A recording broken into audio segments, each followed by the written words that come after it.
É com muito prazer que a gente abre mais um fórum da ortopedia aqui da cardiopulmonar. E a gente escolheu esse tema por ser um tema de alta prevalência nos consultórios dos ortopedistas de uma maneira geral.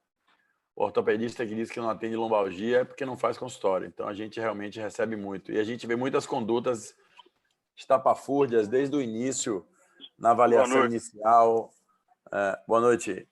Na avaliação inicial e principalmente nas condutas. Por isso que a gente convidou nossos colegas que fazem parte do nosso time aí da cardiopulmonar para tentar esclarecer isso de uma maneira didática e depois a gente vai abrir para tirar as dúvidas do pessoal. Então, eu queria passar a palavra para Sérgio Murilo, que vai falar sobre a parte inicial, depois Glauco Landim vai nos trazer também os conhecimentos sobre a parte da terapêutica e vamos iniciar a sessão. Murilo, a palavra é sua. Boa noite a todos.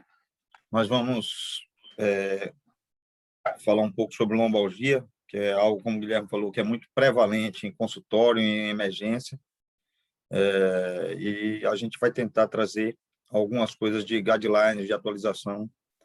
E Glauco fez uma parte bem interessante dessa revisão, quando ele comparou, acho que um guideline de 2012 com um de 2020, e a gente vai ver algumas coisas que a gente também observa no centro cirúrgico e tudo, de algumas indicações de procedimentos percutâneos e tudo, a revisão sobre isso e o grau de evidência. Deixa eu tentar compartilhar aqui, que eu não estou...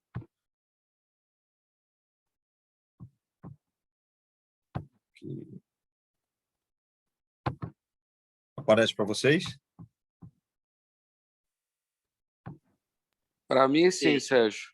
Aparece. Lombalgia aguda. A gente vai falar de lombalgia aguda e um pouco de lombalgia crônica, mais no grau de evidência, na revisão, que a gente, a partir da revisão sistemática, do guideline, ele tem tanto sobre lombalgia aguda quanto lombalgia crônica. Mas o que a gente vê mais em emergência e primeira procura em consultório geral é a lombalgia aguda. É uma algia na região vertebral, né? Geralmente os pacientes se queixam de dor lombar baixa, alguns pacientes falam que tem dor nas cadeiras. O diagnóstico inicialmente é clínico mesmo. O paciente procura o primeiro atendimento com algumas vezes só com a dor lombar, algumas vezes com espasmo muscular importante, com posições antálgicas, escoliose antálgica, limitação funcional. E nós vamos falar um pouco do tratamento conservador e do tratamento cirúrgico também. Essa parte Glauco vai citar um pouco mais, tá? É uma dor localizada na região inferior do dorso, entre o último arco costal e a prega glútea. Lembrando que essa é a lombalgia simples, lembrando que podemos ter ainda a lombociatalgia quando irradia para a região da perna mesmo. Esse dado é da Organização Mundial de Saúde, 80% dos seres humanos terão pelo menos um episódio de lombalgia na vida. Alguns, infelizmente, terão mais de um, mas pelo menos um, essa estatística aí é bem verdadeira. Um segundo motivo de falta ao trabalho é a causa mais frequente de incapacidade em menores de 45 anos, ou seja, mesmo paciente relativamente jovem pode ter crise de dor lombar e algumas bem limitantes, na fase aguda, principalmente. É a segunda causa mais comum de visita ao médico. Esses dados eles não são tão novos, eles são dados já bem conhecidos e me chamou muita atenção desde a época que eu estava estudando ainda na residência, essa frequência, o que a gente via quando a gente trabalhava em emergência de atendimento, mesmo os colegas clínicos, quando estão na emergência, pegam pacientes com lombalgia, com diagnóstico diferencial, claro que para fazer diagnóstico diferencial também, de nefrolitíase, e de outras causas, mas é uma frequente causa de visita hospitalar, emergencial ou ambulatorial. Ele é mais prevalente entre 35 e 55 anos, uma fase também mais ativa da população. Nos pacientes que têm escoliose menor que 80 graus, cifose ou discrepância de membros inferiores, isso não representa um fator predisponente. Assim, a escoliose dificilmente é causa de lombalgia. Menos de 20% dos pacientes com escoliose têm lombalgia associada ou dorsalgia associada à escoliose, segundo as estatísticas. Não tem uma evidência estatística de que altura, peso ou biotipo seja a causa mais evidente. Assim, popularmente fala assim, fulano tem lombalgia porque ele é muito alto e os móveis não são adaptados à altura, mas não tem nenhuma evidência estatística dessa prevalência.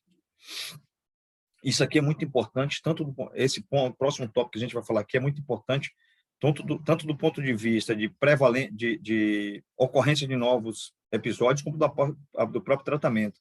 O que é que se sabe muito bem? Que indivíduos que praticam esporte têm menor risco de desenvolver lombalgia crônica e os episódios agudos são de menor duração. Tem algumas teorias sobre isso, sobre a capacidade do core muscular suportar melhor e diminuir a carga sobre os discos. É uma das teorias, porque quanto mais atrofiada a musculatura, quanto mais incapaz o core muscular, mais sobrecarrega facetas articulares e disco. Então, isso aí, a carga mecânica passa a ser maior. Trabalho pesado e carregar peso também podem ser fator predisponente, só que, assim, fatores causais, só que eles não são isolados. Assim, o principal causa de lombalgia, de hérnia de disco, de degeneração discal, é fator predisponente, relacionado ao biotipo do paciente, a genética, na verdade. E algumas pessoas têm mais predisposição à degeneração discal. Se nós temos um indivíduo com a predisposição à dor lombar maior, à degeneração discal maior, mesmo que ele tenha trabalho administrativo, só computador, uma hora ou outra, no menor esforço, ele pode ter alguma crise. Agora, se esse mesmo indivíduo, já com predisposição, vai para um trabalho pesado e carregar peso, aí a chance dele aumenta, mas não é o principal fator, o trabalho pesado é a carga de peso. A postura estática prolongada, sentado ou de pé, isso aí é estatisticamente evidente que piora a degeneração discal e aumenta a frequência de dor. Eu tentei localizar até uma imagem que Marcelo me mandou, bem interessante, comparando as pressões intradiscais de pé e sentado, com sentado em 90, sentado mais inclinado para frente, aumentando gradualmente a pressão intradiscal. E o disco, pela embriologia dele, pela fisiologia dele, ele é irrigado por vascularização até próximo aos 20, 25 anos. Após isso, a nutrição do disco é por difusão entre os platôs vertebrais superiores e inferiores. E a partir dos 35, 40 anos, variando de indivíduo para indivíduo, esses poros vertebrais vão se fechando e o disco aí ele entra numa cascata muito mais de desidratação do que reidratação. Ele funciona como uma esponja. Toda vez que o indivíduo está de pé e tudo, ele está pressionando o disco e perdendo líquido no disco. Toda vez que ele deita, ele diminui a pressão no disco e enquanto os poros existem, a circulação existe, ele tem a capacidade de reidratar. A partir do momento que essa circulação e a difusão do platô vertebral para a região discal diminui, a capacidade de reidratação do disco vai diminuindo também com a idade. É por isso que é mais evidente a gente ver degeneração discal em indivíduos mais velhos do que em mais novos. A inclinação e rotação do tronco é um fator de risco. Por quê? Porque quando o tronco é fletido e torcido, a pressão maior do disco vai para as regiões postas laterais, onde não tem o ligamento longitudinal posterior. Essas duas regiões são consideradas a região mais frágil do disco. E essa flexão com torção direciona a pressão contra essa região. Vibração. Vibração é um fator predisponente muito, muito bem documentado em literatura. Tem um trabalho, eu acho que até da Suécia, da década de 90, 80, 90, que comprovou relação causa e efeito de vibração, principalmente empilhadeira e britadeira, com degeneração discal. Essa vibração está muito bem documentada e é causa de afastamento mesmo em países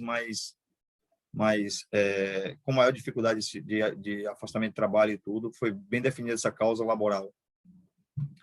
Um fator de difícil avaliação, assim, sem uma objetividade maior, é monotonia, insatisfação e mau relacionamento com colegas e chefes. Ou seja, os fatores psíquicos são mais preditivos que os riscos físicos. As pessoas que estão mais insatisfeitas com o trabalho, elas têm mais tendência a ter dor, mais como efeito do que como uma causa. Às vezes a gente não consegue fazer, mesmo com estudos de ressonância magnética, estabelecer relação de causa e efeito. Uma dor desproporcional ao achado da ressonância, ou mesmo achado físico de limitação de movimento. O que a gente sabe? Que 86% das lombalgias resolve espontaneamente em 2 semanas. 92% melhoram em 2 meses. Somente 1 a 2% necessitam de cirurgia. E aí a gente inclui, inclusive, lombocetalgia, porque a cirurgia para dor lombar exclusiva, sem radiação, é uma coisa ainda mais difícil. O Glauco vai falar um pouco mais à frente, porque a relação de uma melhora entre o tratamento cirúrgico e o tratamento conservador, como a gente viu aí, 92% vão ter melhora com tratamento conservador, mesmo um tempo um pouco mais prolongado do que a necessidade cirúrgica em si. Quando a gente vai avaliar o quadro clínico, a gente deve ver a queixa do paciente, principalmente uma queixa mecânica, se ele tem mais dorsiflexão ou extensão, se é mais sentado, mais de pé, se tem limitação da deambulação, ou se é de pé só parado, ou se a dor, a partir do momento que está sentado e levanta, isso dá para a gente começar a raciocinar a fonte da dor. A idade do paciente, como a gente falou, é uma faixa etária relativamente jovem, principalmente entre 35 e 55 anos. Em relação ao sexo, é um pouco mais prevalente no sexo masculino. Antecedentes familiares e pessoais estão naquele ponto que eu falei um pouco anteriormente, que o principal fator é predisposição. Tem indivíduos que têm predisposição genética. Pai tem, mãe tem, às vezes operados jovens. São indivíduos que, às vezes, desde os 20 já começam, ou antes, começa a ter dor na coluna já. E a gente tem que avaliar também, quando o paciente chega com a dor, outros órgãos, e aí está a importância da avaliação geral, né? Principalmente litíase renal, pielonefrite, tudo, para a gente afastar outras enfermidades. O que é sinal de alerta na lombalgia? Primeiro, se o paciente teve trauma, todo paciente que teve um trauma, a gente tem que pensar que, além que a dor pode não ser apenas muscular, ele pode ter tido uma fratura, principalmente pacientes mais idosos, onde, inclusive, a radiografia, muitas vezes, a primeira radiografia vem inocente. Quando a gente repete a radiografia 7, 10 dias depois, existe um colabamento, como se fosse uma implosão vertebral. Alterações neurológicas, a cauda equina, que é uma emergência, a gente deve abordar esse paciente com brevidade. É um paciente que tem anestesia em cela, déficit, principalmente de flexão plantar, ou seja, de andar na ponta dos pés, e incontinência ou retenção urinária. A dor noturna nos chama atenção, porque a gente tem que pensar em infecção e tumor, isso é mandatório. E aí os extremos, crianças e idosos. Criança não é comum ter dor. Isso aí o Guilherme vai falar até bem mais que a gente, tem bem mais experiência que a gente, porque atende criança bem mais que a gente. Mas, perdão, criança com dor tem que pensar em infecção ou tumor. É o principal fator. E espondilolistese mais raramente. Idoso também com dor, também temos que pensar em tumor. Aí já seria, criança é mais um tumor primário vertebral, idoso quando tem tumor, a gente pensa mais em mieloma múltiplo ou metástase, e principalmente fratura por insuficiência, que não quando o paciente tem uma densitometria óssea com T-score abaixo de 4, ele pode fraturar a coluna, inclusive calçando o sapato, fazendo um movimento simples do dia a dia. Pela fragilidade óssea, pode fraturar a coluna. A gente já teve casos assim. Por isso que essas duas idades com lombalgia são sinais de alerta. A lombalgia e a lombociatalgia, durante 4 semanas, com a duração até 4 semanas, em hérnia discal ocorre em 4 a 5% dos casos, uma duração maiorzinha. A estenose vertebral, essas são as principais causas de duração até 4 semanas, que a gente, como falou, a gente espera uma lombalgia isolada, uma duração mais curta. A estenose do canal vertebral pode representar 4 a 5% dos pacientes também, fratura 4%. Tumor primário, mais criança, metastático, mais adulto, principalmente na segunda e terceira década, infecção, 1%, infecção qualquer um dos dois, tanto criança quanto adulto. E doença visceral, menos que 1%. A etiologia, como a gente estava falando, é multifatorial. A gente falou da deficiência nutricional por variação metabólica. Tem um fator que chama muita atenção e que pouca gente, que não é da área diretamente ortopédica e fisioterápica conhece, é o cigarro. O cigarro é um fator muito predisponente forte para a degeneração discal e, no caso, causando a degeneração discal, e em pós-operatório, um dos fatores de falha de artrodese. Como é que a gente classifica a lombalgia? O padrão 1 é uma lombalgia mecânica discogênica, é o paciente que tem mais dor flexão lombar. O padrão 2 é uma lombalgia mecânica facetária, é o paciente que tem mais dor, extensão lombar. Tem a ciatalgia, que é o padrão 3, com tensão radicular. A claudicação neurogênica, padrão 4, a claudicação neurogênica está mais relacionada à estenose, a ciatalgia está mais relacionada à hérnia discal. E o atípico, esse é um que tem um caso um pouco mais problemático, que a gente tem uma interferência psíquica na dor lombar. Padrão 1, dor discogênica. Geralmente, adultos mais jovens podem ter dor após esforços, uma dor que piora a flexão. Isso aqui é muito, muito claro no exame clínico. O exame neurológico não tem alteração, o paciente não queixa de radiação, e às vezes, quando queixa, é só até a posterior da coxa, que a gente chama pseudociática. A ciática verdadeira vai doer a perna mesmo, medial, lateral, até planta do pé. O raio-x é sem alterações em pacientes abaixo de 50 anos. Dificilmente pacientes abaixo de 50 anos têm alteração radiológica, a menos que seja por uma espondilistese ou espondilose. Paciente abaixo de 50 anos, diagnóstico, se a gente for procurar a etiologia, tem que ser por ressonância magnética. Até a tomografia, às vezes, é mais difícil. Aqui a gente vê algumas alterações discais, com protrusões, uma alteração de Modic ou Modic aqui no platô vertebral, e um pequeno nódulo de estimol superior e inferior aqui em L3.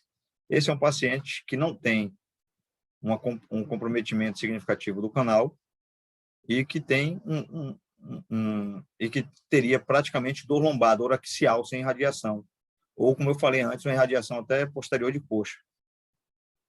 Lombalgia facetária, eu atendi essa semana mesmo uma colega com dor desse tipo, é uma dor muito típica, uma dor à extensão. O paciente, ele fala, eu sentei, estou sem dor, estou fazendo bicicleta ergométrica, estou sem dor, mas quando eu fico em pé um pouco de tempo, dói, ou se eu estou sentado, quando eu levanto, dói. Eu tenho que esperar esquentar. Alguns pacientes falam, eu tenho que esperar levantar aos poucos, esperar aquecer a coluna para daí eu conseguir caminhar. É uma dor típica de artrose facetária. A gente vê nessa imagem a diminuição do espaço articular facetário, uma hipertrofia facetária aqui, já causando, nesse caso dessa tomografia, inclusive um estreitamento, a caminhada TC, inclusive um estreitamento do canal, mais uma alteração do contorno facetário, com erosão aqui, inclusive, na região mais medial. Geralmente são indivíduos idosos que têm essa dor facetária, ou indivíduos que têm uma lordose muito grande, porque eles alteram a carga anterior e posterior. A carga do disco, geralmente, 80% a 90% está entre corpo e disco, em torno de 10% facetário, mas se alterar o eixo, se o paciente tem uma lordose maior, ele desloca o eixo mais para posterior, ele sobrecarrega mais as facetas. A dor facetária, principalmente L4, L5, L5, L1, dá muita irradiação para as nádegas, e algumas vezes tem cisto sinovial. Esse cisto sinovial, quando ele é posterior à faceta, ele é pouco problemático, se ele está nessa região, mas quando esse cisto sinovial vem para a região intracanal, ele é muito doloroso em alguns pacientes, chegam a ter déficit, e pacientes de difícil controle áudico, algumas vezes, mesmo com bloqueio não dá. Já tive pacientes que fizeram esvaziamento e estouraram depois do cisto guiado por tomografia, mas são casos difíceis, e algumas vezes só com cirurgia. Cirurgicamente é um pouco complicado, assim, porque esses cistos muitas vezes estão aderidos à dura mata, a gente não consegue ressecar todo, ou pode ter lesão de saco dural no intraoperatório. A evolução da degeneração entre discal e facetária é muito interessante esse slide aqui, porque é uma teoria do tripé, sendo um pé, como eu falei para vocês, com 80% a 90% da carga o disco, e os dois pés posteriores carregando de 10% a 20% as facetas. O que é que se espera? Que quando o disco vai degenerando, que diminui a altura facetária e ela aumenta o atrito e aí degenera. Esse é um dos fatores mais relacionados à faixa etária, diferente daquele paciente que eu falei com a lordose aumentada. Então, a degeneração discal leva a sobrecarga facetária. E um outro fator é quando a degeneração, e essa degeneração facetária cria instabilidade e aumenta a degeneração discal. Então, esse tripé ele é meio cíclico na evolução. A lombociatalgia, a principal causa é hernia discal, mas como eu falei para vocês, o cisto sinovial também pode ser causa. Existe uma dor radicular, a gente pede ao paciente para falar quantos por cento da dor está no membro inferior, quantos por cento está na lombar. Geralmente, a dor no membro inferior é muito maior do que a dor lombar, e às vezes até não existe dor lombar, apenas dor em membro inferior. Alguns pacientes podem ter alteração sensitiva, um dermátome específico, de L4, região medial, L5, região lateral da perna, ou S1, principalmente planta do pé e hálux. O reflexo pode estar normal ou diminuído. Geralmente, o reflexo está diminuído, o paciente já tem uma alteração de sensibilidade maior. E a tensão neurológica, que a gente consegue pegar no sinal de Laseg, ou elevação da perna reta, está presente na grande maioria dos pacientes que têm hérnia discal com compressão de raiz nervosa. A dor maior, a flexão lombar, porque aumenta a pressão intradiscal, deslocamento no sentido da raiz, aumentando a dor, principalmente irradiada. A estenose do canal é outra causa de dor, com irradiação para as pernas, para um membro ou os dois, depende se o estreitamento é foraminal ou central. Pode ter. Esse para mim, é um dos pacientes mais difíceis de você avaliar se ele estiver no início da queixa. Porque quando ele está já com mais tempo de queixa, é muito fácil. Ele já vai chegar e falar que que ele não consegue ficar de pé nem caminhar determinados 5 minutos, as pernas começam a formigar, ele é obrigado a sentar, e quando senta melhora, mas que quando levanta de novo volta a incomodar. A história é muito clássica. E alguns começam a andar encurvados, fazendo inversão da lordose lombar, chegando à flexão, porque essa posição abre um pouco o canal e o paciente consegue fazer esses movimentos. Como eu falei um pouco antes, o paciente consegue pedalar uma bicicleta ergométrica, vamos dizer, meia hora, 1 hora, se tiver um bom preparo físico, mas não consegue fazer uma caminhada de 10 minutos. Alteração sensitiva de reflexo e força motora, isso pode ocorrer em alguns casos, mas principalmente nos casos mais tardios. Quando ocorre isso aqui, o paciente já passa, é mais comum que o paciente, nem a posição sentada melhore mais ele. Enquanto o paciente não chega nesse ponto, é muito comum. Ele tem muita limitação em ortostase, e como a gente falou, em bicicleta, ou mesmo chegando no mercado, se escorando no carrinho, curvando e caminhando, ele não tem tanta limitação, e é uma dor que alivia sentado. Quando a dor deixa de aliviar sentado, é quando ele começa a ter alteração de reflexo e força motora. Esse já está no quadro ruim, até às vezes para cirurgia, já está no quadro mais complicado. E a claudicação neurogênica é aquilo que a gente falou, a limitação de fazer ortostase e caminhar. A gente pode fazer um diagnóstico diferencial de claudicação vascular, porque a claudicação neurogênica, o paciente tem a limitação de pé, mas não tem nenhuma limitação, por exemplo, em bicicleta, e a vascular na bicicleta já tem alteração. É uma questão relacionada a tempo. Quando ele começa a ter o esforço, ele tem a claudicação. E o padrão 5, como a gente tinha falado, é o de problema, mais complicado, o paciente mais complicado de acompanhar, de avaliar. Algumas vezes ele tem o interesse em ganho secundário, trabalhista, pode ter um fator de depressão associado, inclusive com pioras de crises, pode estar relacionado a síndromes fibromialgicas e miofaciais. Pacientes com depressão e problemas psiquiátricos têm um limiar de dor muito mais baixo e uma duração de dor muito maior. O tratamento conservador, o repouso não é recomendado que ultrapasse 2 a 3 dias. O ideal, quanto menos repouso, melhor. Não é recomendado um repouso maior do que 3 dias, porque aí a gente passa a ter a cascata de atrofia também. E quanto antes o paciente conseguir se movimentar e fazer a fisioterapia, e melhor. A gente vai falar muito pouco agora sobre isso aqui, porque Glauco vai trazer, a gente vai dar uma pincelada, e Glauco vai trazer o guideline do que é que tem atualizado sobre isso aqui. A gente está falando agora do clássico, e a gente vai ver a atualização sobre isso. O que é que a gente tem de recomendação? Analgésicos são recomendados, eles não vão modificar a história natural da doença, eles vão melhorar a dor e melhorar a qualidade de vida do paciente. Anti-inflamatório e relaxante muscular. Relaxante muscular é uma questão muito interessante, porque não tem grande evidência para muitos pacientes, mas tem um padrão de paciente que, para eles, é fundamental. Um paciente com escoliose antálgica, com limitação de movimento, eles têm uma melhora com isso. Foi até uma discussão que eu já tive com o Guilherme no passado, assim, a experiência de cada um de nós com relaxante muscular, e a gente viu que determinados pacientes têm ganho importante com relaxante muscular. Mas é porque não é, como os trabalhos às vezes eles falam, só a lombalgia em si, se necessariamente tem uma limitação específica ou bloqueio de movimento. Então, Tem pacientes que, com melhorar sem relaxante, parece que a evidência mostra como se não fosse uma coisa tão importante, mas tem um perfil de paciente para que o relaxante é muito importante. Reabilitação, tem várias formas de reabilitação: massagem, tração, acupuntura, exercícios físicos, quiropraxia e medicações. Glauco vai destrinchar para a gente o que é que tem de evidência em cada um desses. Classicamente, o mecanismo fisioterápico de maior evidência é o método de Mackenzie e exercícios físicos. Tem momentos, inclusive, para quiropraxia, osteopatia. As medicações, como a gente falou antes, para curto prazo, elas melhoram bem a qualidade de vida do paciente, até para que possibilite fazer uma fisioterapia e a reabilitação com mais tranquilidade. Calor ou frio, tem questionamentos. Hidroterapia, tem alguns pacientes. Órteses, muito raro a gente prescrever uma órtese.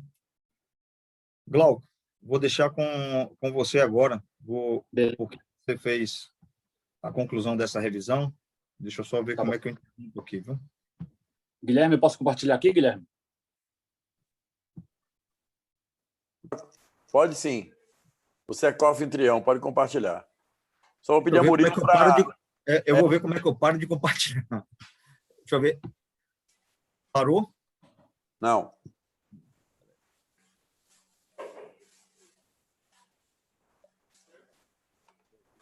Pronto, parei o compartilhamento. Eu vou compartilhar a tela de Glauco. Beleza. Apareceu aí? Glauco, você fez a sua aí? Acho que está indo agora. Agora. Pronto. Isso aí. Bote no modo apresentação. Isso aí. Pronto. Beleza. Boa noite a todos. Queria agradecer a oportunidade, agradecer ao professor Sérgio Murilo, a Dayan, dois colegas que me espelham muito e que já tenho aí 10 anos fazendo parte do grupo deles, e tenho muito orgulho de eles terem, desses 10 anos, fazer parte, tanto na cardiopulmonar como em outros hospitais, dessa amizade e do apoio que ambos me dão, certo? Então, eu vou falar um pouquinho sobre o que diz a literatura no tratamento da lombalgia. Guilherme abriu a sessão falando uma coisa muito importante. Quem acha que não trata a lombalgia porque não é da área, não é ortopedista. Eu acho que não tem ninguém, principalmente aqui na cardiopulmonar, que não tenha um dia de consultório que não apareça a sua lombalgia. A lombalgia é o carro-chefe da ortopedia. E também eu queria deixar um outro recado. Muita gente acha que a lombalgia ela é fácil de tratar. Muito pelo contrário. A lombalgia é extremamente difícil de tratar. Porque Sérgio colocou muito bem, é difícil você dizer o diagnóstico causal, etiológico. Ele é multifatorial, mas sempre tem aquele etiológico principal. Então, você precisa estar atento a diversas coisas na história, no diagnóstico, para que você consiga ter uma eficácia no seu tratamento. Então, vamos ver um pouquinho. A gente tem diversos na literatura. Eu tentei fazer um apanhado que a literatura diz sobre os principais. Se alguém quiser interromper, pode falar. Queria agradecer a Paulo Lessa, também aqui, um fisioterapeuta, trabalha muito com a gente e sempre está abrindo para enriquecer ainda mais nosso dia aqui. Então, vamos lá. Como o Sérgio falou, o tratamento conservador ele tem um repouso, os analgésicos, os bloqueios. Os bloqueios eles podem ser peridurais, eles podem ser farsetários, eles podem ser foraminais. Isso depende muito do que você está pensando no seu alvo. Você tem as massagens, as trações, acupuntura, os exercícios físicos, as quiropraxias, calor, frio e os diversos tratamentos. Então, o que diz a literatura? Em 2006, a Eurospine ele começou com guidelines, já tem bastante tempo esse guidelines da Eurospine, mas ele começou a trazer algumas ideias que até hoje persiste e que cada guideline surgido, cada literatura atualizada, a gente percebe que isso é confirmado.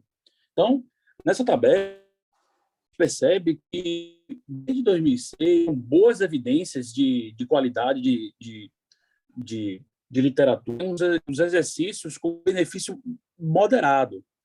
E também com boas evidências, o auxiliar disciplinar com benefícios também moderados. Outros, como a acupuntura, por exemplo, nesse guidelines antigo, eles não conseguiram pegar benefícios, qualidade de evidência tão significativa. Eles também o suporte lombares, a massagem, porém com nível de qualidade também baixo devido ao tipo. E aqui ele começa a colocar uma coisa que tem crescido cada vez mais, que é a questão da manipulação espinhal. E ele já coloca aqui com boas evidências, ou moderadas evidências, e com um aspecto dessa evidência boa. Então, isso já chama algumas atenções para esses guidelines, a importância que nós temos em exercícios para tratar tanto a lombalgia aguda como a lombalgia crônica. Ainda na Sociedade Europeia, que é uma revisão publicada na Eurospine em 2018, onde ele olhou ele abriu um pouco mais o leque, já é uma coisa bem mais recente. Então, ele começa fazendo essa comparação do tratamento farmacológico e não farmacológico nas dores agudas, e o que a gente percebe é que ele começa a achar um efeito moderado para o calor superficial, e ele coloca uma coisa que chamou atenção para o exercício, um pequeno efeito para o exercício na lombalgia aguda, certo? E eles colocam também em relação ao medicamento que a gente vai falar, qual é o medicamento que a gente usa na lombalgia aguda, a gente vai ver o que a literatura mostra sobre isso. Ele coloca uma evidência pequena, moderada. Quando ele passa o tratamento para a dor crônica, ele já muda um pouquinho, ele já volta a confirmar o exercício com boas evidências, moderadas evidências, e ele coloca o yoga também como uma parte também, que é uma variação, e ele traz aqui como uma evidência também o uso de antidepressivos para o tratamento das dores crônicas, que é uma opção terapêutica muito realizada hoje em dia. Aqui é a Sociedade Americana de Dor, na qual em 2020, isso que é bem recente, ela trouxe uma avaliação também multidisciplinar de como tratar a lombalgia em diversos aspectos. Então, a sua tipo B poderá ser com evidência baixa, e aqui ele coloca como insuficiente, ou então com conflito de evidência, certo? Então, entendendo isso, vamos ver um pouquinho o que foi que essa Sociedade Americana de Dor quis passar para a gente em um aspecto bem recente. Em relação ao tratamento farmacológico, eles tiveram os antidepressivos não recomendados para a dor da coluna lombar, da europeia, que recomendou para dores crônicas. E eu queria chamar a atenção também que eles recomendam a nível o uso de anti-inflamatórios para a dor lombar e também o uso restrito de opioides, certo? Papai, vai falar um pouquinho, vai. Adriana, pega o Lulu aqui, por favor. Desculpa aí, pessoal. Então, quando a gente percebe o uso do RPG, do calor, do ultrassom intenso, nós observamos que eles colocam a recomendação A. Então, essa questão da rede não possui. Glauco, tá falhando muito o seu som, viu, Glauco? Oi? Seu som tá falhando muito. Sério? Sério. A gente tá perdendo Melhorou aí? algumas coisas. Melhorou? Melhorou. Agora. Deixa eu. Não Você sei estava se falando do ultrassom intenso, eu não consegui ouvir nada. Deixa eu voltar aqui, então. Então,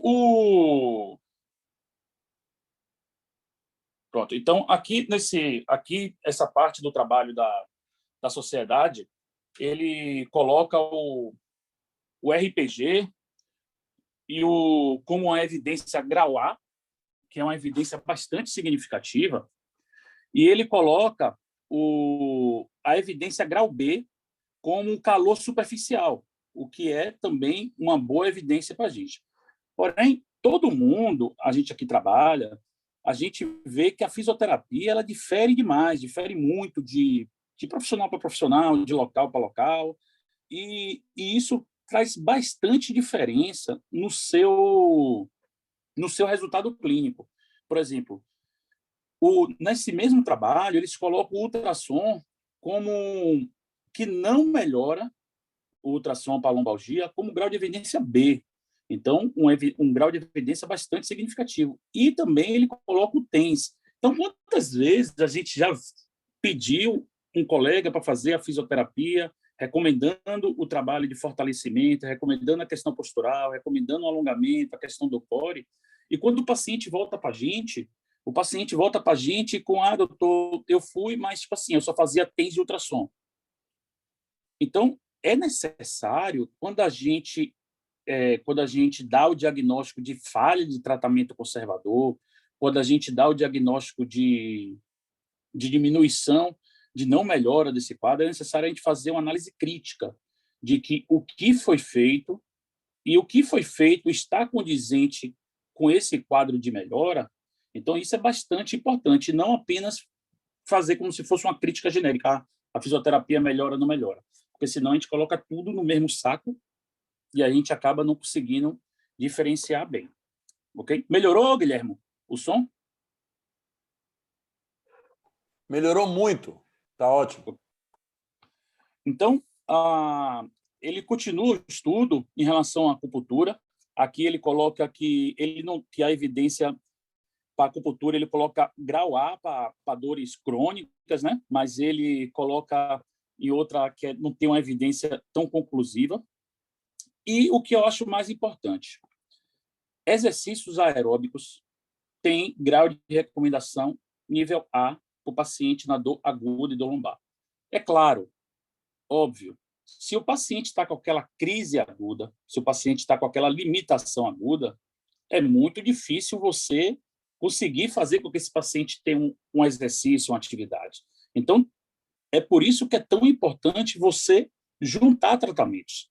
O exercício aeróbico ele não é o tratamento de forma isolada, ele é o tratamento com o medicamento para diminuir o processo inflamatório, a reeducação postural, junto com os alongamentos, fortalecimento do core, que é o que eu mais acredito e também que a literatura tem comprovado com nível de evidência.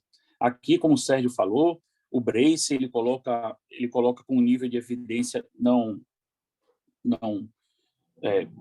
com um conflito de evidência, mas raramente a gente usa, certo? E uma coisa também bastante significativa hoje em dia, que é o sistema de terapia manual, a manipulação terapêutica. Então, ele coloca como nível de evidência grau A para esses pacientes, porém, ele coloca que não tão superior a outros níveis de tratamento quando associado, mas ele tem um nível de evidência boa,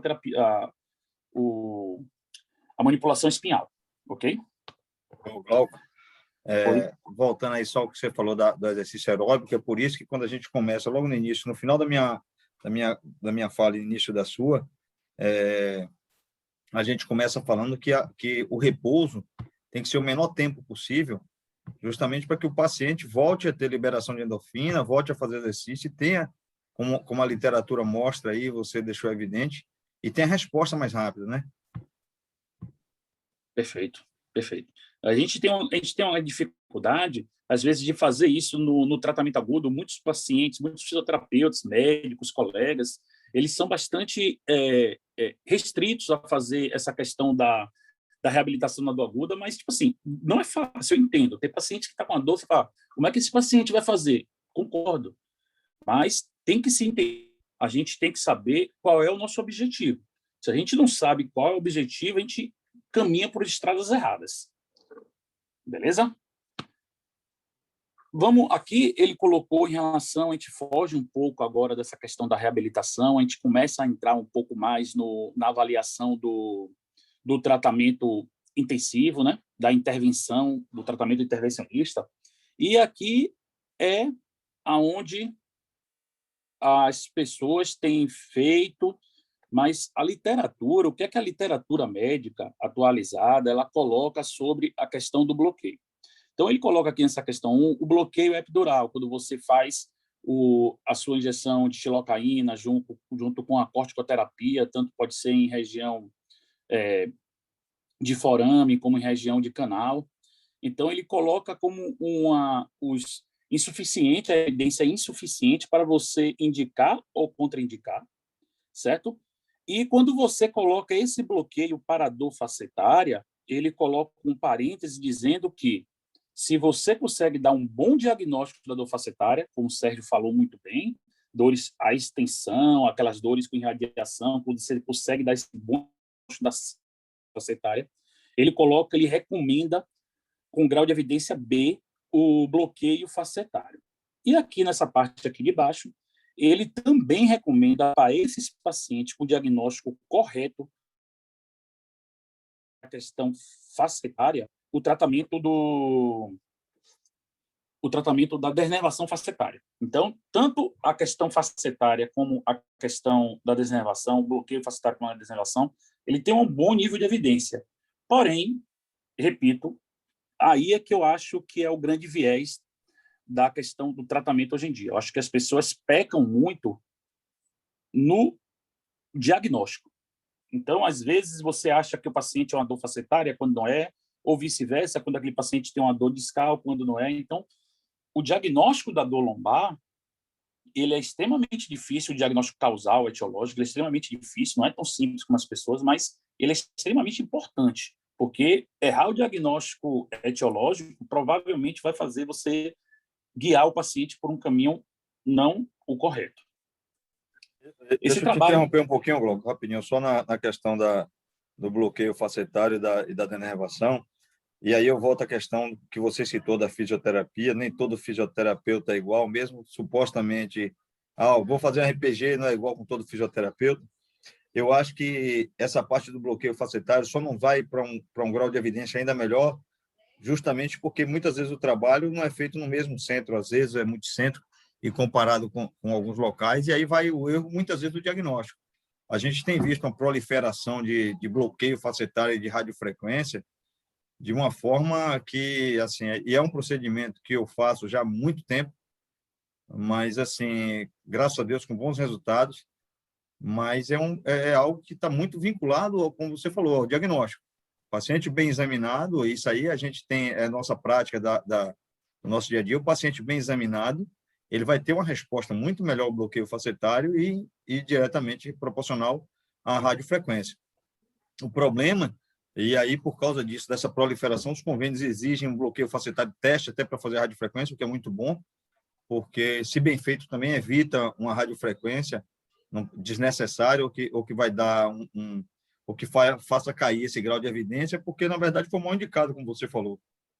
Então, a gente tem visto a proliferação de bloqueios e de radiofrequência, 10 agulhas, e em pacientes jovens, levando um charcot, como se fosse um charcot da intrapofisária, e porque o bloqueio, a radiofrequência, ele não vai resolver o problema da gênese da dor, ele vai eliminar a dor. A gênese da dor continua, se é artrose facetária e tudo, e ele elimina a dor. Então, se isso é feito em pacientes muito jovens, a gente, como a gente está falando, leva um charcot, como se fosse uma doença de Charcot na faceta, e vai aumentar ainda mais a degeneração facetária. Só corroborando um pouquinho o que você falou aí, para poder a gente explicar a importância disso no mundo atual, né? Assim.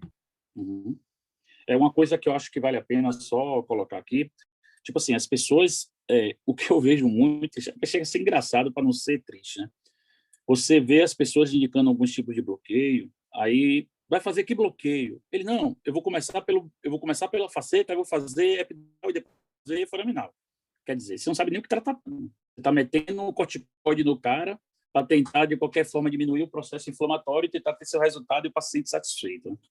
E isso, eu gostei muito desse artigo, porque ele separou isso e ele coloca uma coisa que vários artigos, isso é muito claro na literatura, o bloqueio feito epidural, tanto foraminal, ele não muda a história natural da doença. Muita gente, eu acho que todos aqui já ouvimos falar, o bloqueio tirou o paciente da cirurgia. Não é isso que a literatura mostra. Não é isso que a literatura mostra. A literatura, ela coloca o bloqueio como principalmente os bloqueios que eu estou falando aqui, epidurais, eles colocam como um grau de melhora igual ao tratamento conservador convencional.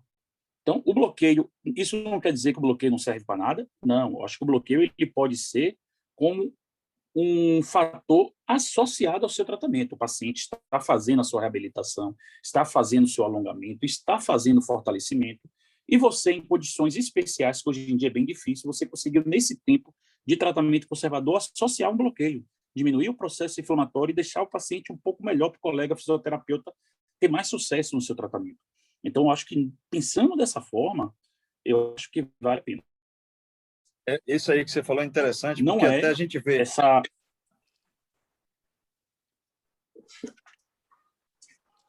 A gente vê outdoor de um centro aí, 90% de resultado de tratamento de coluna sem cirurgia. E uma franquia aí de fisioterapia, eu acho que de fora da Bahia, assim, 90% de resultado de tratamento de coluna sem cirurgia, relacionado à franquia, mas quando, na verdade, é como você falou, é a história natural. O paciente, em 90% dos casos, não precisa de cirurgia. O bloqueio, o que é que modifica? Como você falou, ele não vai mudar a indicação da cirurgia, o que ele modifica é a qualidade de vida do paciente, enquanto a história natural ocorre. Exatamente. Murilo, Glauco, eu queria fazer uma intervenção aí. Eu tenho uma ideia muito bem formada em relação a isso. Eu vivi há 20 e tantos anos atrás, eu fui fazer um curso de alongamento fora e já se fazia bloqueio facetário para lombalgia, para dor facetária, dor em extensão lombar, com fenol, com agulha de hack guiada por intensificador normal. O que é que acontece hoje? Para mim, o bloqueio... Murilo, para você ter ideia, fez um bloqueio facetário em minha mãe. Minha mãe tinha uma típica dor facetária em extensão. Essa confusão toda de múltiplos tratamentos, isso tem muito a ver com a indústria do ganhar em cima da patologia. A fisioterapia tem muita relação com isso e é por isso que a fisioterapia ela não pode ser paternalista. Se a fisioterapia não tem a capacidade de mudar o hábito de vida do paciente, ela é incapaz e ela foi improdutiva. Por isso que esses pacientes que vivem em fisioterapia fazendo ultrassonzinho, TENS, parece boi criado em sistema de Voisin. Um dia ele faz acupuntura, outro dia ele faz ultrassom e não sei o quê, Isso não tem impacto na mudança da qualidade de vida. Se o paciente não tem a capacidade de mudar, de melhorar o core, eu faço uma analogia grande, a coluna é como se fosse o mastro de um veleiro. Se ele ficar só pelos estais, vai quebrar embaixo, porque não tem santo que resista às tensões normais do dia a dia. Então, para as lombalgias mecânicas em flexão, discais e em extensão facetárias, são patologias eminentemente mecânicas. E o bloqueio facetário é um adjuvante no tratamento da dor. Então, se a gente fizer o bloqueio e não mudar o hábito de vida do paciente, isso não vai mudar em nada. E aí você só vê os pacientes usando cada vez mais antidepressivos, eles são cada vez mais gordos, usando mais medicação, antidepressivo, é um ciclo vicioso que é inacabável. Entendeu, bicho? E uma coisa que o Murilo falou é muito importante. Essa maneira indiscriminada que está se fazendo o bloqueio facetário como opção de primeira opção no tratamento vai provocar muita artropatia neuropática. Isso vai levar a estenose de recesso, isso vai levar a compressão radicular por causa de obstrução do forame de conjugação e etc. e tal, estenose de canal. É só esperar para ver. A sorte é que a incompetência é tão grande no bloqueio, na denervação facetária, que eles acabam não fazendo realmente a denervação como deve ser feita. Porque se fizessem, o tanto de gente que eu vejo indicar, da coluna torácica até a lombar, porque eu já vi vários pedidos disso. Isso é uma coisa realmente estapafúrdia. Tem da cervical até a lombar. Da cervical até a lombar. Ou seja, eles estão conseguindo queimar um método que é um método adjuvante para as lombalgias, vocês que fazem coluna sabem que as lombalgias em extensão são muito mais difíceis de tratar que as lombalgias em flexão. Porque o reequilíbrio mecânico em flexão é muito melhor do que o reequilíbrio em extensão. Então, eu acho que foi ótimo você trazer isso aqui. Ótimo. Essa discussão é uma discussão pertinente.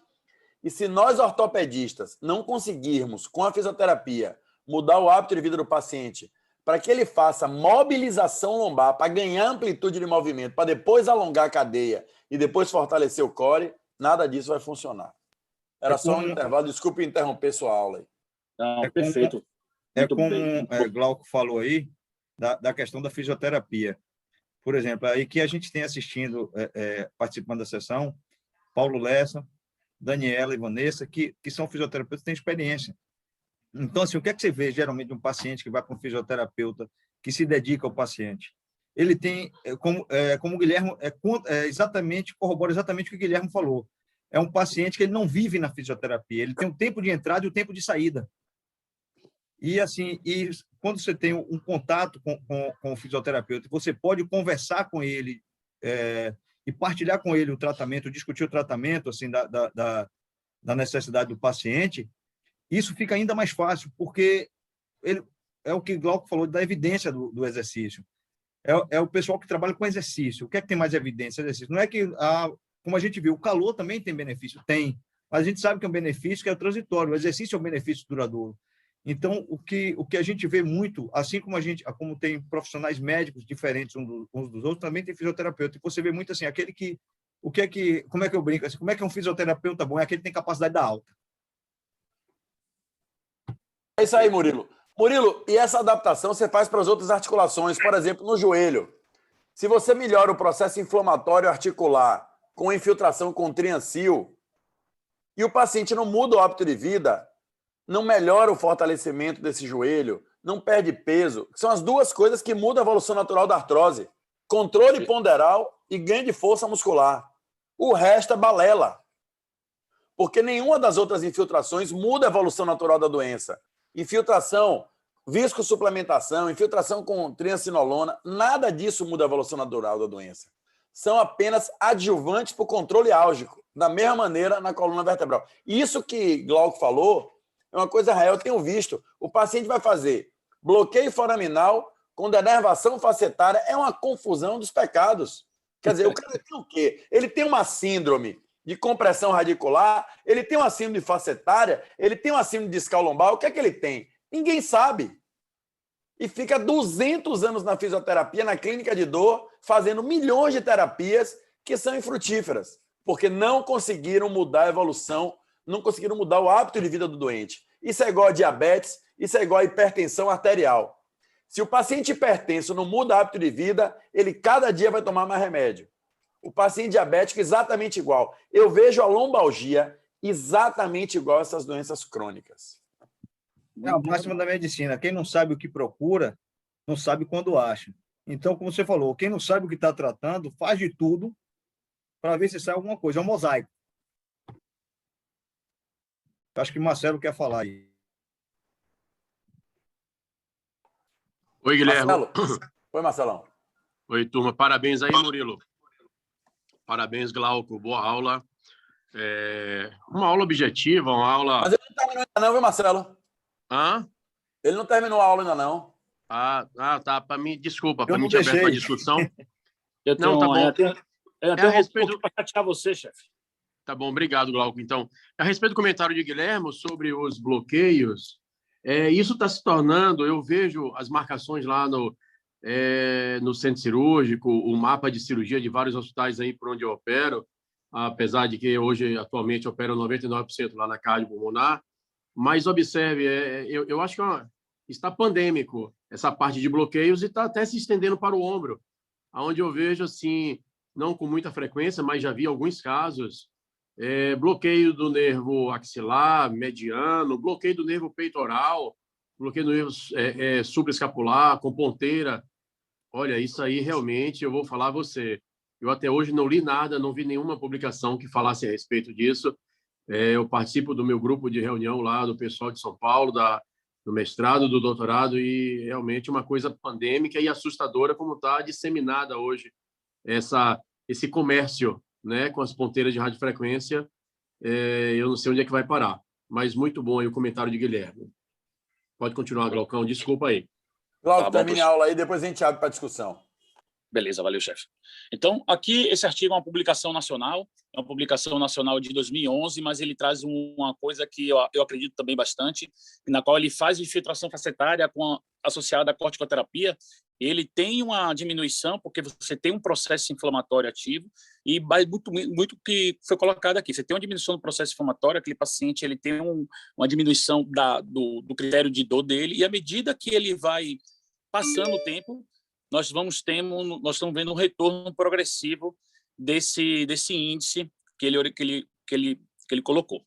Aqui também, novamente, na Eurospine, eu gostei muito dessa publicação, a revisão, na qual dessa vez, ele foi em cima dos últimos guidelines. Então, ele pegou os últimos guidelines e tentou avaliar quais são as indicações mais frequentes, quais são as contraindicações mais frequentes. E aí eu trouxe um pouquinho para a gente aqui ver o que os últimos guidelines colocou em relação ao repouso, em relação a medicações, em relação aos exercícios, em relação à cirurgia, radiofrequência e bloqueios, só para a gente poder ter um pouco mais de ideia de uma forma global da literatura. Em relação a repouso e medicamentos, evitar o repouso no leito durante muito tempo, 92% dos guidelines falaram isso a favor. O uso de anti-inflamatórios para dores agudas, 93%. Eu acredito na lombalgia tendo uma importante característica inflamatória, lombalgia aguda. Então, por isso eu acho que o anti-inflamatório traz tantos efeitos. E por isso eu acho também que o falso positivo efeito de muitos tratamentos com corticoterapia é exatamente esse. Quem aqui nunca deu um plantão de ortopedia, o paciente entrou com uma dor absurda, você fez ali um anti-inflamatório de Diprospan e o paciente, meia hora, 40 minutos depois, o paciente estava ótimo, porque você conseguiu conter, melhorar, diminuir aquele processo inflamatório ativo naquele momento. Então, isso eu acho que tem essa resposta, a literatura mostra bem isso. O uso de opioides, também 87% ele coloca, e aqui o uso de relaxante muscular, que é quase meio a meio, com 54% e 45% colocando contra o uso de relaxante muscular, certo? Em relação ao exercício, eles colocam aqui que o uso de terapia com exercício é indicado em 93% dos guidelines. E ele coloca que a manipulação espinhal é indicada em 81%. Então, são evidências inquestionáveis. No momento em que os últimos guidelines, eles colocam aqui, só tem aqui nessa figura, o guideline australiano, brasileiro, africano, canadense, alemão. Então, são outro americano de 2017, esse que a gente mostrou de 2020. Então, são literatura espalhada por todo o mundo que chegam a conclusões parecidas. Em relação à cirurgia e radiofrequência, é uma situação bastante dúbia, na qual eles colocam-se contra o uso de injeções, epidurais, bloqueios, 62%. E, em relação a usar a cirurgia para esse tipo de lombalgia, apenas 25%. Então, a gente entende o quanto que a lombalgia não é um tratamento de escolha inicial para esse tipo de patologia. E contra a cirurgia aumenta bastante, em 50%.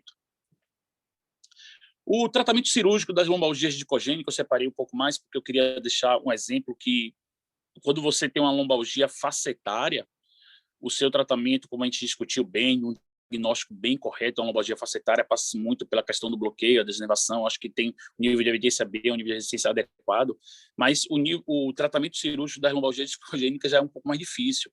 Então, você, às vezes, as infiltrações, elas não têm evidência, e, às vezes, são muitos pacientes que não conseguem ter um tratamento conservador adequado, aquele paciente da ciática, né? Que o paciente tem muita dificuldade em controlar. Então, quando você pensa em uma lombalgia discogênica, você tem o complexo cirúrgico, ele aumentou com determinado, ele tem cirurgia de disco percutâneo, o famoso IDET, que eu vou colocar um pouquinho mais sobre a literatura dele, as cirurgias abertas de disco, as artroplastias, que na lombar, hoje em dia, ela já é praticamente contraindicada por causa do índice de falha. Fixações dinâmicas, está muito Glauco, o som falhou. Voltou? Voltou o som? Eu estou ouvindo baixo, não sei os demais. Melhorou? Para mim, sim. Qualquer coisa, para aí. Eu, sinceramente, não sei o que está acontecendo, não. Até mudei aqui o local da casa aqui. Melhorou, melhorou. A internet melhor. Mas, então, esse é um artigo da Spine de 2009, na qual ele também é corroborado pela Sociedade Americana de Dor.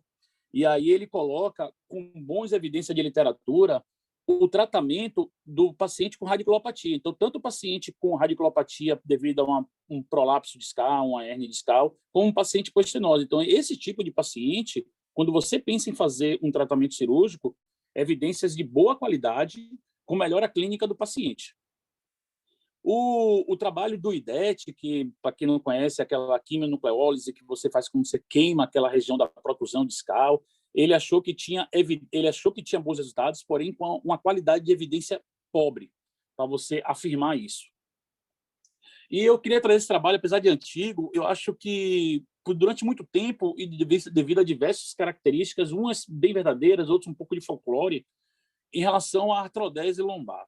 A artrodese lombar, ela mostrou que tem eficácia em diversos tratamentos, inclusive em uma coisa chamada retorno para o trabalho. Então, a artrodese lombar, quando bem indicada, quando você já tentou fazer diversos tratamentos, quando você já tentou fazer diversos manuseios, quando ela é bem indicada, eu acho que ela tem sim bons resultados. Um trabalho mais recente, eu não coloquei aqui, mas serve a orientação, não muda para Voltou a falhar, velho. Voltou a falhar mesmo. O Glauco, eu acho que é sua internet que está ruim. Melhorou? Eu mudei aqui. Melhorou um pouquinho? Agora parece que sim. Agora estamos ouvindo. Pronto, foi mal. Desculpa aí, pessoal. Então, a lombalgia, o tratamento da fusão lombar no tratamento da lombalgia, ela tem, sim, bons resultados. Esse trabalho da Spine mostra isso. E foi muito, muito tido como vilão. O problema é que, quando é bem indicado, você não pode usar a fusão lombar para tratamento inicial de lombalgia. Ela é um tratamento de exceção. Ela é um tratamento de exceção. Quando você já tentou diversas outras causas e não teve efeito, e você está ciente para lançar a mão desse tratamento. E não existe uma melhora clínica na literatura em relação às diferentes técnicas da artrodese lombar, que nós temos várias. O TLIF, o PLIF, o acesso lateral, o acesso anterior, quando se pensa apenas na lombalgia discogênica. Então, esse slide aqui era um slide que eu queria deixar para vocês. Por quê? Porque o percentual de sucesso nas várias técnicas, ela é mais ou menos entre 60% e 80%. Então, não é determinada técnica que vai ser provavelmente superior ou não, mas sim a associação e o acompanhamento e a mudança de hábito, como colocado. E aqui eu queria deixar mais ou menos como a gente pensa e trata.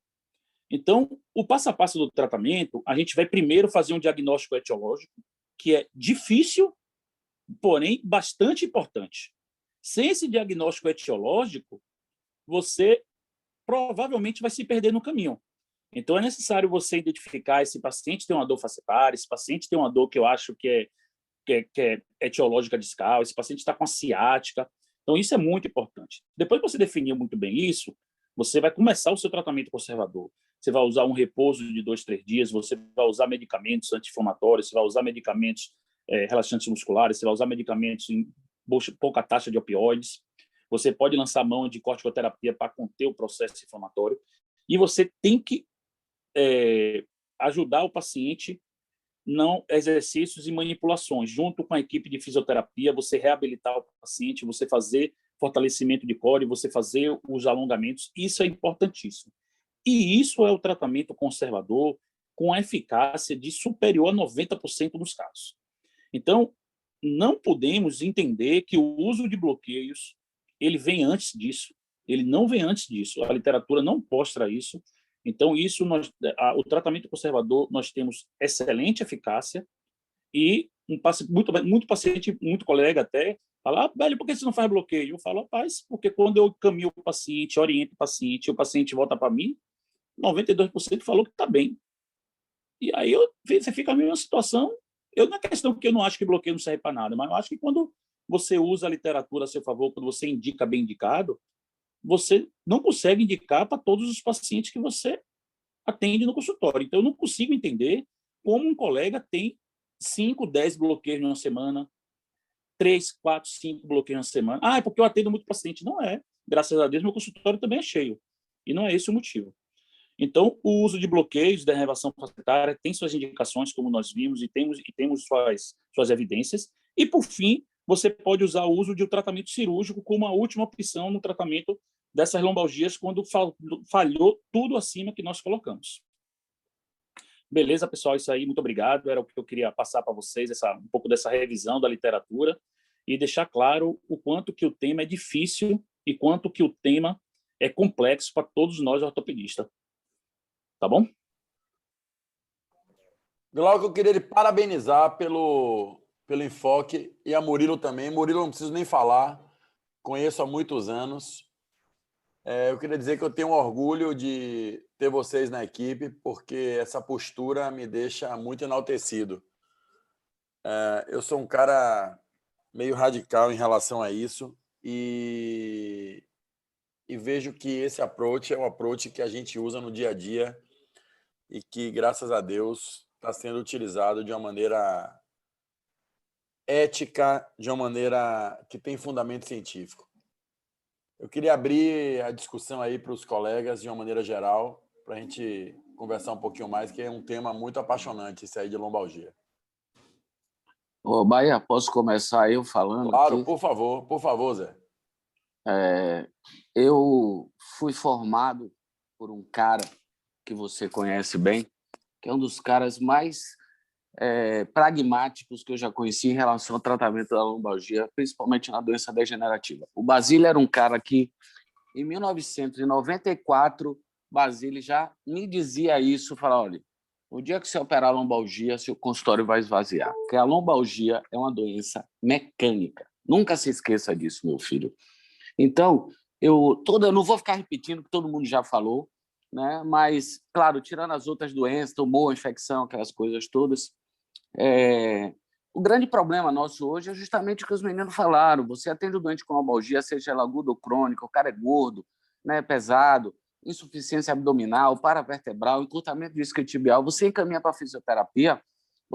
Eu tenho o hábito de prescrever a fisioterapia, caminho para os caras, o cara volta, não melhorei. Você fez o quê? Infravermelho, gelo, ultrassom. Não melhora. Os doentes não melhoram com isso aí. O que melhora foi o que o Guilherme falou, que todo mundo falou. Tem que mudar o hábito de vida do cara.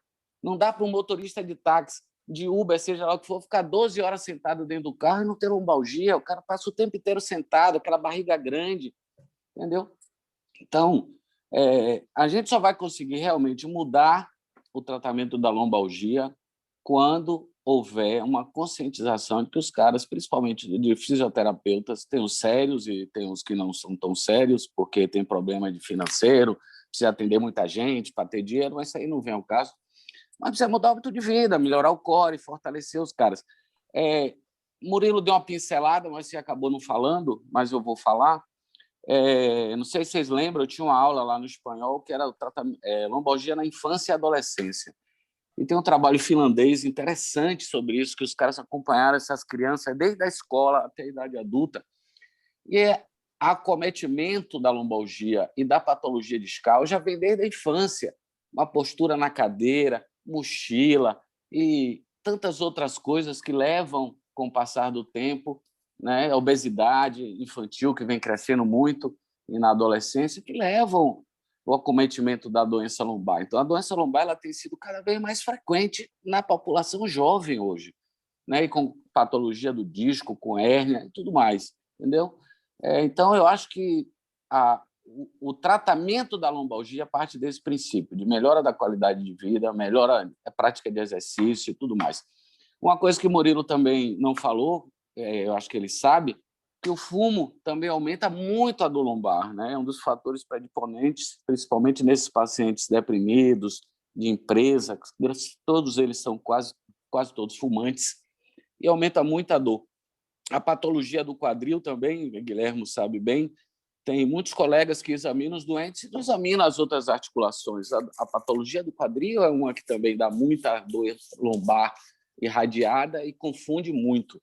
E, para finalizar, eu já falei bastante, quem mudou tudo isso foi o pioneiro nesse tratamento, foi o Hospital Albert Einstein, que criou o Centro de Tratamento da Coluna, e que as cirurgias caíram abaixo de 10%, porque eles começaram justamente a observar que os doentes precisavam ser reabilitados, né, e não operados. Ouvi, ele falou, eu não ouvi, desculpe. Ele falou no pré e, inclusive, no pós, em relação à questão da questão da pseudoartrose, que pode haver na artrodese.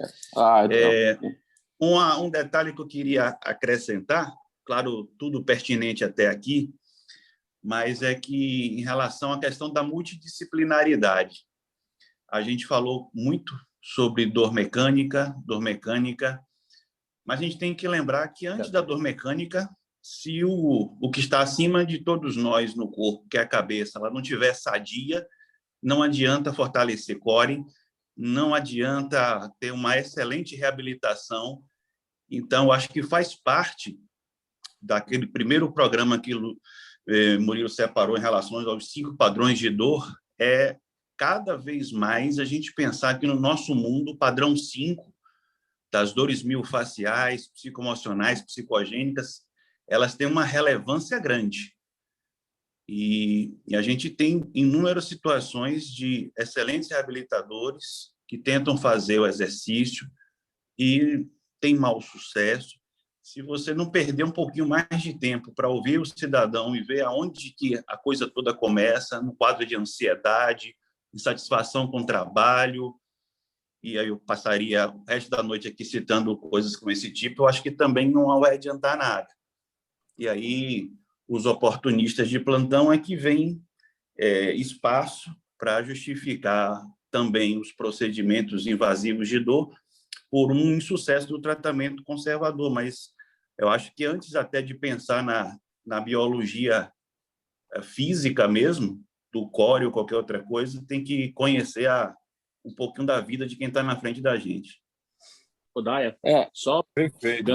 Desculpe. O que Dayan colocou, eu queria até pedir desculpa.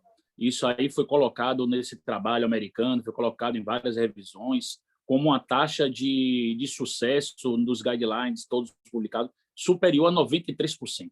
Então, isso é uma das coisas muito importantes que se tem. E eu encaro isso com tanta importância porque eu acho que tudo, como eu falei, é do início do tratamento. Então, no momento que você deu o diagnóstico, essa classificação que o Murilo colocou, eu uso isso em todos os meus pacientes lombálgicos. Então, porque eu acompanho isso, e isso serve para mim como uma evolução do meu dia a dia. Então, se o paciente chegou para mim, eu coloquei lá na minha classificação, na minha evolução, paciente como grupo 5, eu já sei que aquele paciente vai necessitar da minha consulta, de avaliar se ele está tendo um acompanhamento interdisciplinar, se avaliar se os medicamentos de dores crônicas ele largou ou não largou. Então, é diferente daquele paciente que, quando ele já vem com o diagnóstico de um tipo 1 ou tipo 2. Então, você acerta o diagnóstico etiológico e isso muda o foco do seu tratamento. O que Dayan colocou é perfeito e é exatamente isso que a literatura coloca. Só pincelando uma coisa rápida, 10 segundos. Quem faz ambulatório de coluna, consultório de coluna, a lombalgia é a patologia mais difícil de tratar no meio ortopédico. Porque é muito difícil de tratar. Porque é muito difícil o acesso ao tratamento, às vezes, do paciente, entendeu? Então, a fisioterapia, exercício, fortalecimento. É difícil de tratar a lombalgia, realmente. Foi boa a sua opinião, Dayan, porque eu concordo com isso aí. Eu acho que nos quadros mais arrastados, uma das medicações que eu mais uso no meu bulário é a pregabalina. Ou seja, esses pacientes têm muitos desses pacientes têm um componente miofascial muito grande. Eu queria dar um pouquinho de ênfase na lombalgia aguda, por exemplo, o que é que a gente vê muito? Lombalgia aguda, discogênica, sendo investigada antes de 6 semanas. A gente tem que entender que Dayan mostrou, Glauco mostrou, Murilo mostrou, a maioria melhora apesar do médico. Então, A gente precisa só dar tempo ao tempo. E quando esses pacientes começam a arrastar, pode olhar, todos eles ou têm um transtorno psíquico que precisa ser abordado, ou tem um fator mecânico que precisa ser restabelecido. A maioria dos pacientes não sabem malhar. Hoje em dia, a gente vê muito isso aí. O cara alonga sem mobilizar a lombar. O cara não sabe nem o que é um Mackenzie. Eu não sei se foi Glauco ou se foi Murilo que mostraram aí que o Mackenzie tem uma efetividade espetacular. Mackenzie é da década de 50, eu estou errado? Foi eu que falei, e a gente podia, esse tempo, aproveitar os fisioterapeutas que estão aqui com experiência nisso para comentar um pouco também. Pois é, bicho. Quer dizer, se o cara... Eu sou prova viva disso aí. Eu já tive 2 lombalgias gravíssimas e mudei minha vida fazendo... Primeiro, que eu malho 4 vezes na semana e faço mobilização lombar diariamente antes de fazer qualquer alongamento. Ou seja, o ganho de amplitude articular antes de qualquer atividade física é essencial no joelho, no quadril, no tornozelo, em qualquer lugar. Então, se o cara não faz essa mobilização e começa a fazer um alongamento de cadeia posterior, por exemplo, o que ele faz é aumentar a pressão nos discos. Porque se você não tem mobilidade lombar e começa a querer alongar, você vai fazer pressão, não tem jeito. E aí aumenta o risco de fazer dor discogênica por fissura do ânulo fibroso, etc. e tal. Então, eu acho que é importante, Murilão, você falar, a gente colocar os fisioterapeutas até para dar uma opinião. Os fisioterapeutas, de uma maneira geral, estão muito ligados às clínicas de dor. Eu, particularmente, sou um cara meio... Eu tenho um pé atrás em relação à clínica de dor, porque eu vejo que os pacientes não saem da clínica de dor. E você falou uma coisa importante. Eu mando para 3, 4 fisioterapeutas que eu sei que vão dar alta ao doente, que vão orientar como é que o cara vai mudar o hábito, como é que o cara vai malhar. Se o cara não tiver a capacidade de fazer isso, meu amigo, esqueça. Quando o cara começa a fazer palmilha de não sei o quê, acupuntura de não sei o que mais lá. Minha esposa, por exemplo, ela faz medicina chinesa, ela é reumatologista e faz acupuntura. Eu acho que eu não mando um paciente por ano para ela para fazer acupuntura por lombalgia. Eu não mando. Por quê? Porque de exceção é igual a denervação facetária primária. Entendeu? Agora, claro, a gente está vendo isso tão disseminado que a gente começa a perder também o foco de quando tem que indicar. Então, a gente não pode esquecer também. Existem as indicações. Existem casos refratários que têm processo inflamatório agudo, mantido. Existem pacientes que não melhoram e que precisam de estabilização com artrodese, porque existe. Só que está tão discriminado, está tão confuso isso aí, que a gente perde a bússola, a gente perde o norte. Diga, César, você quer falar alguma coisa? Guevara e César querem levantar a mão aí, os dois. Eu acho que o Guevara primeiro e depois César. Beleza. Não sei se estou correto. Boa noite, pessoal. Parabéns aí ao grupo da Coluna pela excelente atualização. Tenho dois pontos para conversar com vocês e a opinião aí da equipe da Coluna. Um seria qual o momento que vocês pensariam em fazer essa transição para o Pilates ou já iniciar associado, lógico, com a melhora da dor, a fisioterapia, né? E em qual momento também pensaria nessa evolução para a academia, exercício na academia com um educador físico, com certeza. O segundo ponto é exatamente o que o professor Guilherme falou em relação a medicações. Eu realmente também uso muito a pregabalina. E qual a opinião de vocês? Qual a medicação de preferência de vocês e quando associar? A pregabalina, a duloxetina, a pregabalina, a amitriptilina ou gabapentina? Qual a preferência de vocês e a opinião em relação a isso? Parabéns, equipe aí. Excelente pergunta. Murilão, você vai... Eu acho que eu, Glauco e Dayan, cada um devia falar um pouquinho sobre isso aí, até não só existe o consenso, existe a experiência. Em relação ao Pilates, não é que eu desgosto do Pilates, eu gosto, mas assim, aí vai a mesma questão da fisioterapia, vai fazer com quem?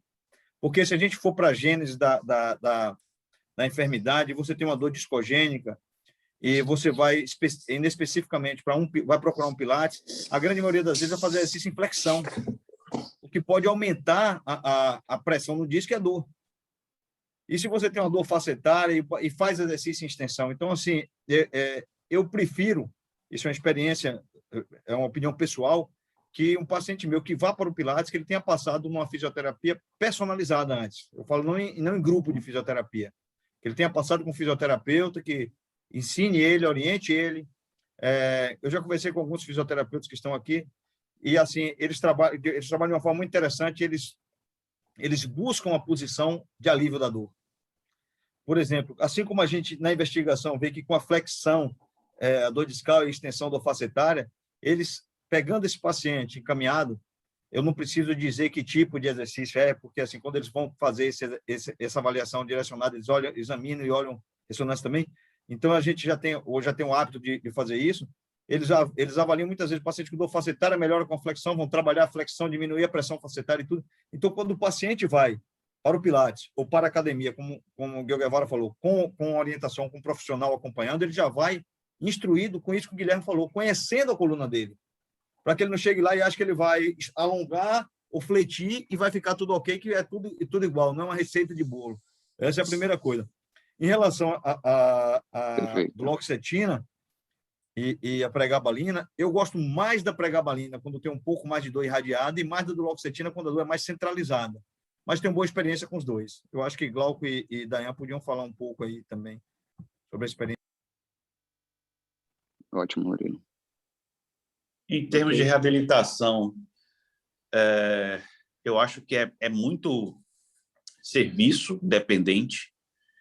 Então, quando o doente é bem assistido, ele é tratado dessa forma que o Murilo comentou, de individual, é o melhor método. E aí eu não vejo fisioterapia, osteopatia, RPG ou pilates e o que vai adiante.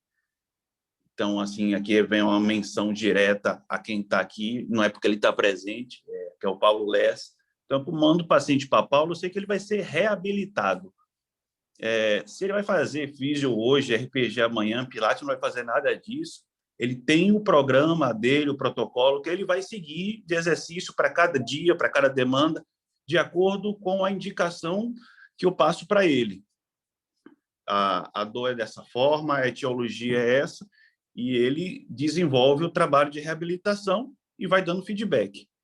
Então, assim, acho que essa coisa, Diogo Guevara, do quando para pilates, eu acho que aquele paciente, realmente, que ele não tem acessibilidade a uma boa reabilitação. E aí, quando eu faço a menção do pilates, é no sentido justamente provocativo do exercício, para que ele saia do eixo, do aparelho e só do choquinho e do ultrassom. Claro que fica o prurido em relação, assim, se o exercício vai ser bem orientado, mas eu utilizo muitas vezes, até de uma maneira prematura, o encaminhamento do Pilates em função dessa situação. Tá? Mas eu acho que é serviço, aí é filosofia de serviço mesmo que vai. Em relação à parte farmacológica, tem um pouco de conhecer o perfil e resposta de cada paciente. Eu acho que os pacientes que têm esse componente psicoemocional, realmente a duloxetina faz uma diferença maior do que a pregabalina. Eu tenderia a usar ela ou isolado ou associado com a pregabalina. Perfeito, Dayan. Muito bom.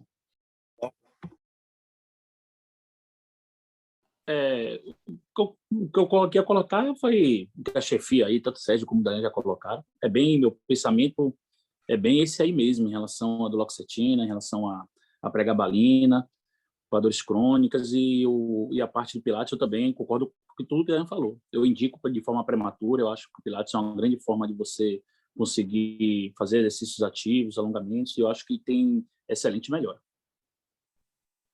Eu acho, se possível, que seria interessante Paulo, Vanessa e Daniela darem a opinião deles assim, no acompanhamento. São fisioterapeutas, têm experiência em acompanhar paciente nesse momento de crise e tirar de crise e dar alta, como a gente tinha falado antes, são pessoas que dão alta. Então, eu acho que importa eles... Aí.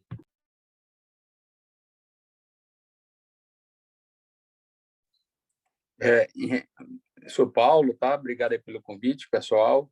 Queria parabenizar pela aula, né? foi com maestria, vocês conseguiram abordar todo o tema e atualidade aí do lombar, que é uma coisa bastante difícil, né? Que uma coisa a gente está na aula, outra coisa a gente conseguir ir para a prática clínica.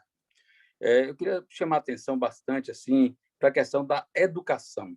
A educação é o modelo primordial do tratamento do lombar. O que acontece é que é uma falha no nosso sistema de tratamento, que a gente não tem muito tempo, às vezes, na emergência, de conversar com o paciente, educar o paciente no consultório. E isso tudo a gente consegue na fisioterapia trabalhar. Para vocês terem ideia, assim, em reabilitação, qual o modelo padrão para iniciar a reabilitação? O Backbook. O Backbook é um livro na qual há educação do paciente. Então, todos os tratamentos que são realizados em fisioterapia, nos ensaios clínicos, quando comparados com os ensaios placebos, você tem que ter o Backbook. Então, não começa nenhum tratamento de fisioterapia sem educar. Ponto. Depois é individualização do tratamento. Tem que ter muito cuidado para você não generalizar, porque senão você vai fazer o mesmo tratamento para todo mundo.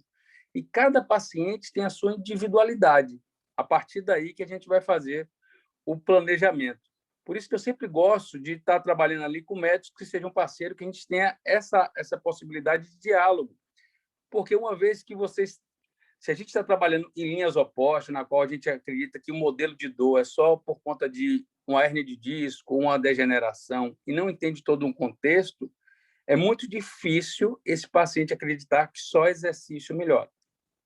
E vocês deixaram bem claro, exercício melhora. A gente hoje não tem na literatura qual o melhor exercício. Então, se o paciente não tem uma condição de reabilitar, se atende o paciente no SUS, no seu consultório, ele mudar o estilo de vida e você orientar ele a ser mais ativo, você já está começando um bom tratamento do paciente. Aquele paciente que tem dificuldade de melhorar, ou ele quer fazer uma coisa mais séria, um acompanhamento mais personalizado, aí sim eu acho que a fisioterapia entra. Para a gente também não criar um modelo que tudo é fisioterapia. Então, tem paciente que às vezes não precisa nem passar no fisioterapeuta. Às vezes o paciente vai comigo uma vez, eu digo, ó, você está no caminho certo e agora continua a vida aí, essa é a orientação. E um atendimento, às vezes a gente consegue dar essa orientação ao paciente.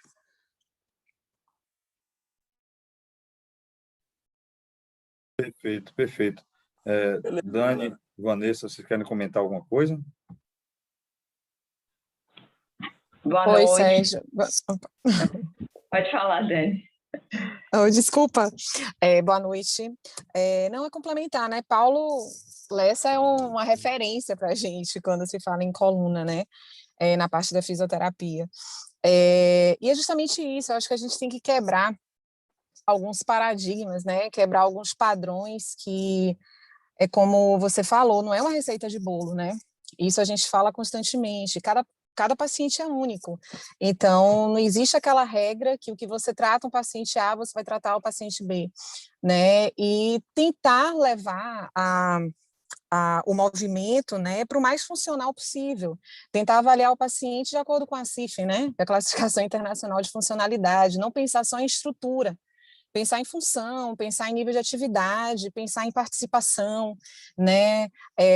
Não existe um padrão único de postura, não existe uma postura ideal, né? A postura ideal é a postura que o meu paciente vai ter o melhor alinhamento biomecânico, né? A melhor estabilização possível para que eu possa ganhar uma maior e melhor mobilidade, né? Vocês estão de parabéns, aulas maravilhosas, né? Eu fico muito feliz em ver colegas ortopedistas com essa visão, né? Eu acho que a fisioterapia tem muito a acrescentar, né? E a fisioterapia é muito mais do que recursos fototerapêuticos, tá?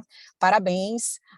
Eu acho que o nosso principal objetivo quando o paciente entra, né, no nosso consultório é que ele tenha alta o mais rápido possível, né?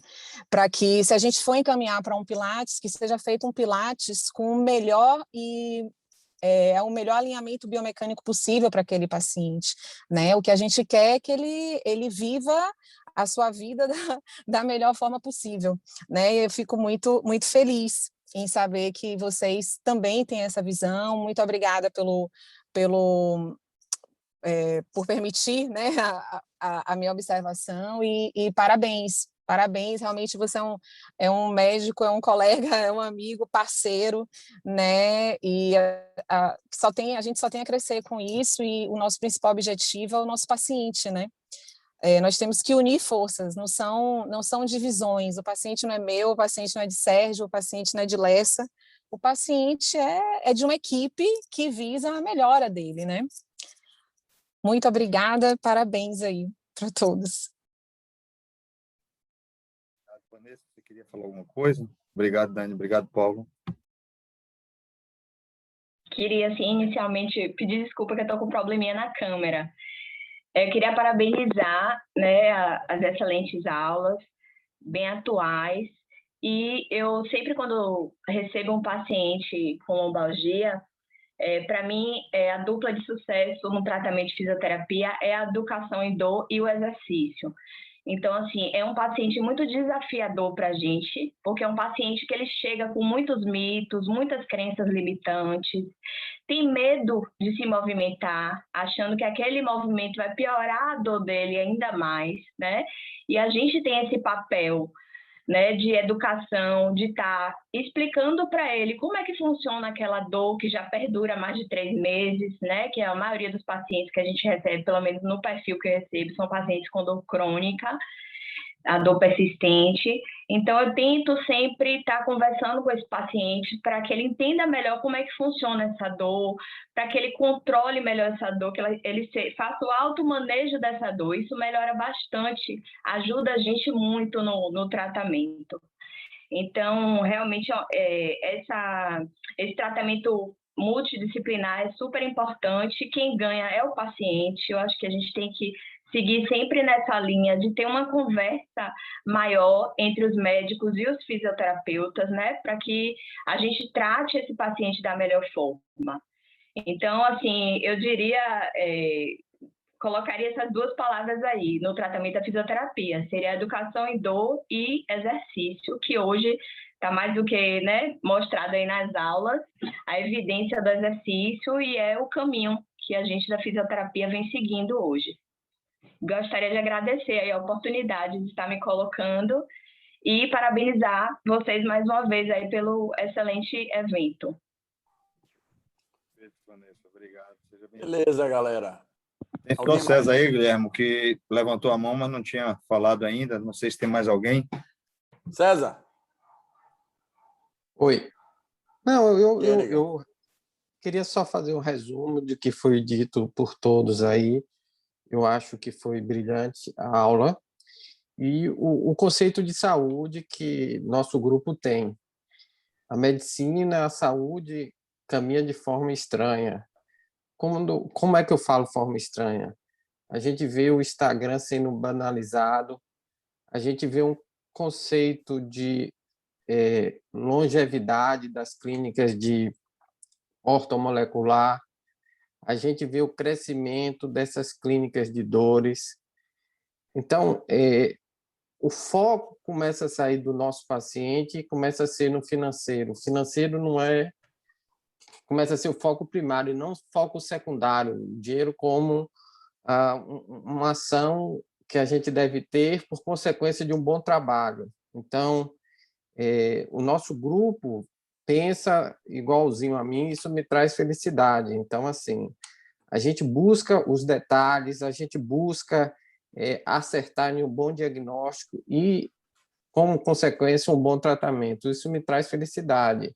E a coluna tem muita semelhança com a mão. Às vezes a gente banaliza a lombalgia, às vezes a gente banaliza a dor na mão e acha que todos são iguais.